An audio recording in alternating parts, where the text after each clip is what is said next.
अगर ड्यूटी करते समय अचानक नीडल आपके हाथ में चुभ जाए तो क्या होगा?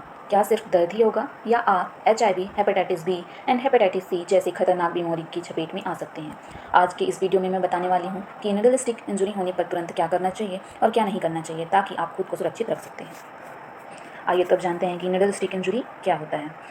A needle stick injury occur when a person is pricked by a needle that has previously been in contact with a patient blood or body fluid। जब किसी व्यक्ति को ऐसी सुई चुभ जाती है जो पहले से किसी मरीज के खून या शरीर के तरल पदार्थ के संपर्क में आ चुकी हो, उसे हम नीडल स्टिक इंजरी कहते हैं।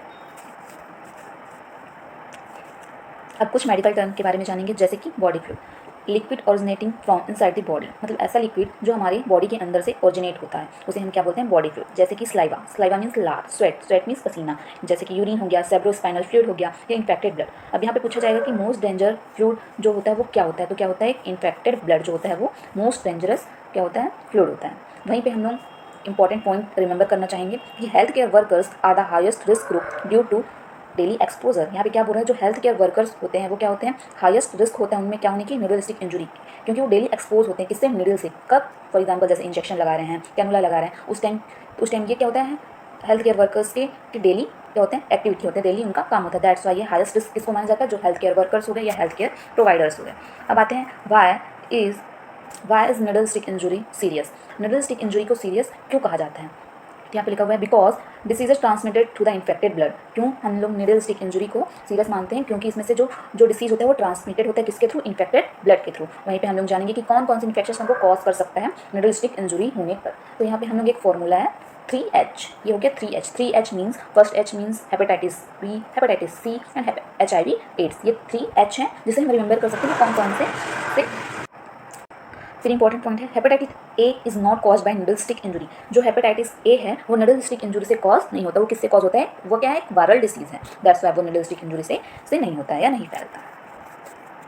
फिर आते हैं प्रिवेंशन। प्रिवेंशन में हम लोग का रोकथाम हमें कैसे कर सकते हैं नीडल स्टिक इंजरी का? तो क्या है? फर्स्ट है always use PPE means personal protective equipment. हम लोग को क्या करना है? वियर ग्लव्स वियर करके रखना है, mask and protective gear when handling needles, जब हम लोग नीडल्स का यूज़ करते हैं उस टाइम। फिर है सेकंड है यूज़ ऑफ सेफ्टी डिवाइसेस। हम लोग को सेफ्टी डिवाइसेस का यूज़ करना है, जैसे कि यूज़ रिट्रैक्टेबल सिरिंज और needles safety devices to minimize the injury risk, जिससे जो इंजरी होने के चांसेस हैं वो क्या हो सकते हैं? कम हो सकते हैं। फॉर एग्जाम्पल एक रिकैनुलाइजेशन में एक कैनुला आता है जिसको क्या करते हैं हम लोग, जब उसको नीडल्स को निकालते हैं तो उसके ऊपर एक स्टील से एक पंप बना, मतलब एक स्टील प्लेट बन जाता है, जो नीडल को हम लोग अपने हाथ पे भी चुभाएंगे तो वो चुभता नहीं। दैट्स वाई मतलब दिस टाइप्स ऑफ मटेरियल का हम लोग को क्या करना चाहिए? यूज़ करना चाहिए। आगे देखते हैं आगे क्या है। द गोल्डन रूल, एक गोल्डन रूल है जिससे हम लोग नीडल स्टिक इंजरी होने से बच सकते हैं। तो ये कौन सा रूल है? तो ये लिखा है कभी भी जो कैप है उसको दोबारा ना लगाएं, नेवर रिकैप। हम लोग को कभी भी रिकैप नहीं करना। रिकैप मीन्स जो हम लोग नीडल क्या करते हैं? पेशेंट को लगाने के लिए क्या करते हैं? उसका कैप रिमूव करते हैं। कैप रिमूव करने के बाद हम लोग इंजेक्शन लगाने के बाद उसको दोबारा रिकैप नहीं करें। ये क्या है? गोल्डन रूल है नीडल स्टिक इंजरी से प्रिवेंट करने के लिए। Never recap needles means do not attempt to recap और bend used needles. This is the most common cause of accidental prick. सुई पर कभी दोबारा कैप ना लगाएं। इस्तेमाल की गई हुई सुई दोबारा कैप लगाने या मोड़ने की कोशिश ना करें। यह आकस्मिक चोट का सबसे आम कारण है।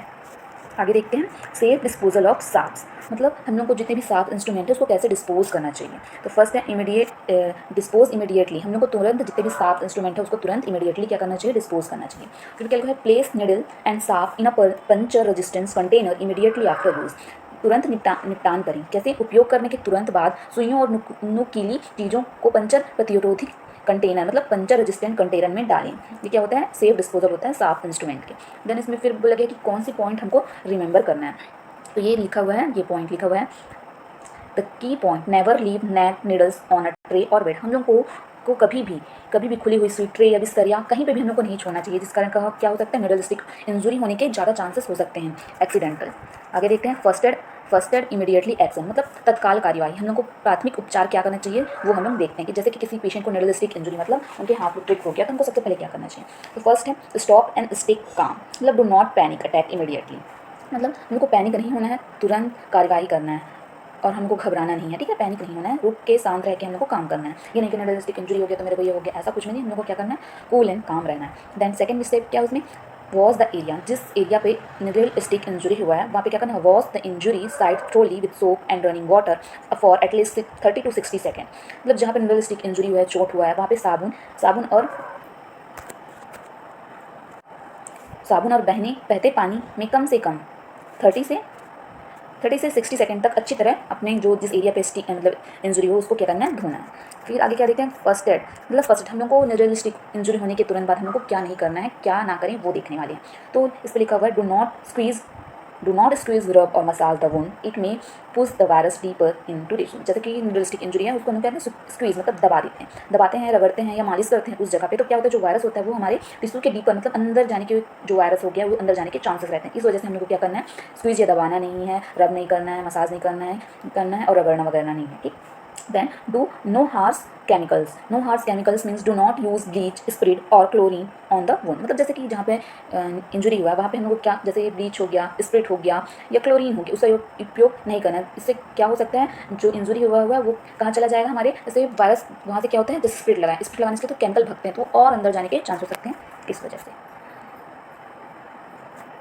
फिर प्रोटोकॉल्स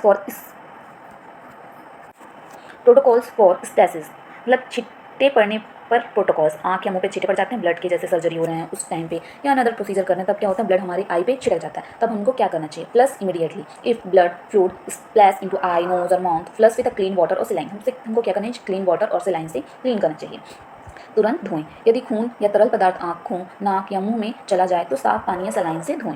यहाँ पे भी मोस्ट इंपॉर्टेंट पॉइंट क्या याद रखना है, do not rub your eyes. ये क्या हो गया,